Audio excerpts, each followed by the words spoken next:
Yo, what's up, everyone? Um, if you watch the channel, you're probably wondering why did it take me so long to make a recap video. Um, because we lost. We lost, and I just was not in the mood.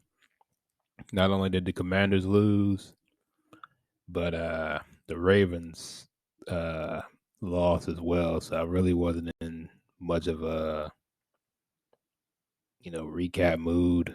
Cowboys won, so I'm upset about that.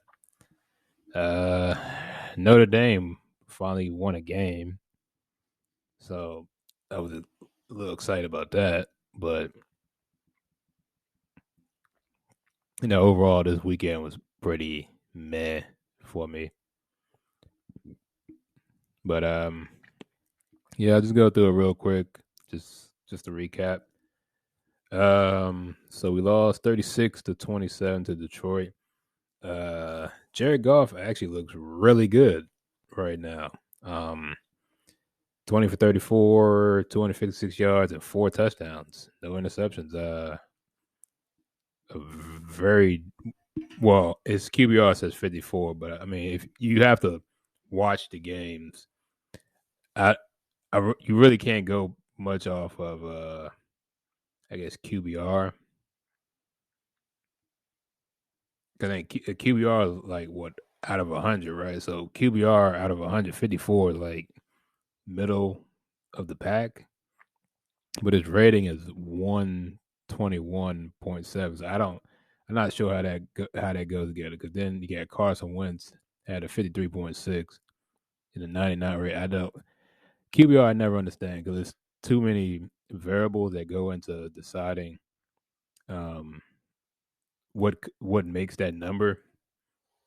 I think it's been explained. I'm not too sure, but I don't know. If you have to watch the games, you'll get a better feel of quarterbacks that actually are playing or they're just putting up, empty stats. But Carson Wentz had a very good game as well. He did throw that one interception. Um, so there's three things that I took away from this game, or four actually. The first one goes for both teams. There was very little defense. Um, I guess Detroit played a little bit more defense, but that's not saying much because they still gave up 27 points and 337 yards passing. You know what I mean? Um, but yeah, there wasn't much defense. Two, the Commanders. I don't. Ron Rivera has some very strange, very strange um, play decisions at weird times. So the first one is when we finally cut the score to 29-21, and there was still plenty of time left, and he wanted to chase the 2-point conversion. And like I said last week, I understand when he makes these decisions. I'm thinking, I understand what he's thinking of down the line, but I guess it's kind of hindsight. Not really, because they didn't make enough plays to stop him anyway from scoring another touchdown. But we missed that 2-point conversion, and they went down and scored again, and it was 36-21. So now the rest of the game, you have to keep making 2-point. He's making it a lot more difficult than it needs to be. Kick the extra point, you go down 7. Worst case scenario, Detroit scores again, and you're down 14. So if you're down 14, you never have to worry about the 2-point conversion at all. You just have to go down, score, kick the extra point. He did that multiple times. And even when we got it down to 36-27, he went for 2 again. That I kind of understand to get it back to 7. But on the other hand, I really don't understand it. Well, let me rephrase that. I didn't like what he did. It, instead of instead of risking it now, instead of risking it at that point in the game, I would have just kicked the extra point. We all know you have to get the 2 point at some point, but you never know. You may get the ball back.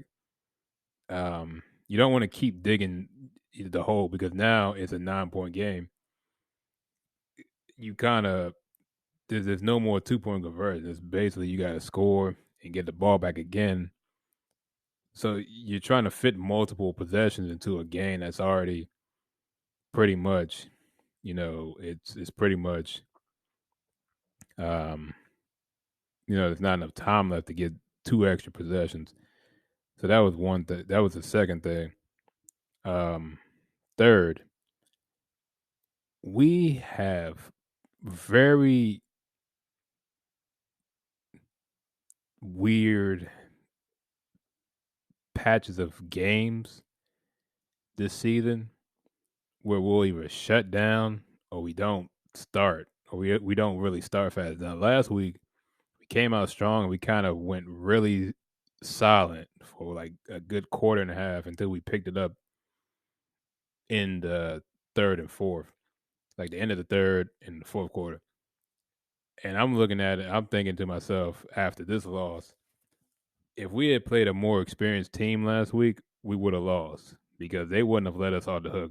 If you go back and watch the Jacksonville game, there were a lot of things Jacksonville did to themselves that caused them to lose. We took advantage. I'm gonna be honest, we took advantage of a very young team. If it wasn't for like a few mistakes here and there and some drop passes and fourth down conversions they didn't get, they may have won the game. Um, this week or last week, I guess we were looking at it for week 2. We came out very slow in the first half. We were down 22-0 after the first half, and this is the NFL, y'all. This ain't the college. You go down 3 scores in the NFL, it's very, very, very difficult to come back. And the crazy thing, we outscored them. If you look at the score from third to fourth, we outscored them 27-14. We scored 27 points in the second half, and we still lost. That's insane. That just shows you that you can't start slow in this league. You have to come out on fire. You got to come out prepared. You got to come out ready. I think what happened is this always happens after something crazy happens in DC. When we have like a really big win. I mean, it is a big win. It's the first game of the season at home. I don't think we came out focused enough.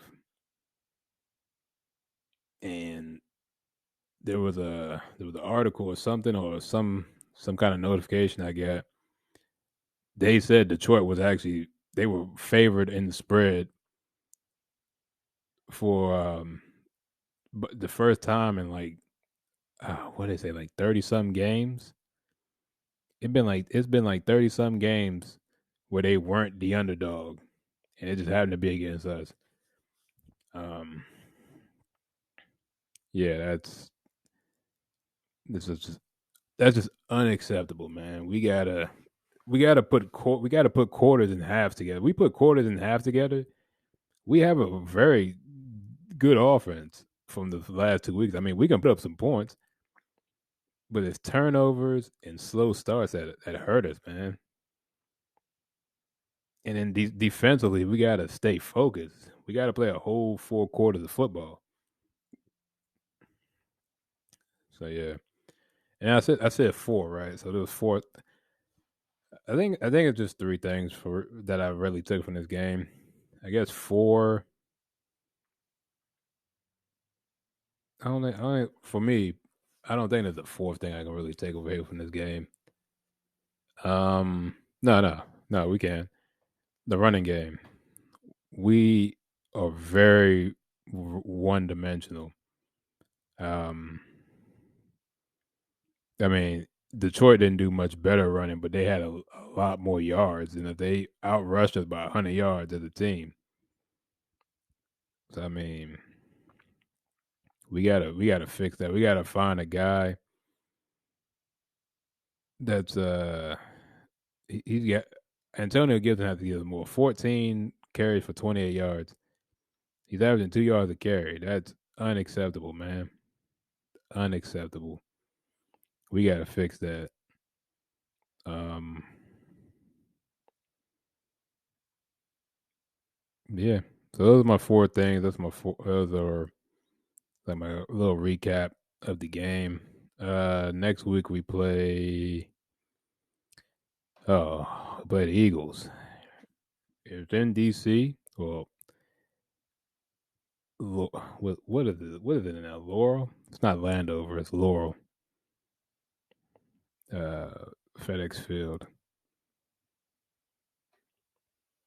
One of them places. It's not in DC anymore. I know that. Um, yeah, we got Eagles next week, and then Cowboys the week after in Dallas. So it's gonna be a very. This is actually a very important 2 weeks for us because this is divisional games, which will go very far, and letting us know what this team can do. Um, they're all winnable games. Like you look at the schedule now, and you base it off the you base it off the last 2 weeks of football. There's no real juggernauts. I mean, we these are all winnable football games. Um, the Eagles look like a powerhouse, maybe. Um, that's about it. I mean, everyone's winnable, but the Eagles have been very impressive the last 2 weeks. Now, Jalen Hurts isn't doing much passing, so that's remains to be seen if he can actually beat somebody through the air. But the last 2 weeks, he's been killing it on the ground. But yeah. So that's my recap of week 2. 1-1 with a loss to Detroit. So let's hope next week we get back on track and get this dub and get back over 500. All right. Thanks, guys. Thanks for watching. I'll see you later.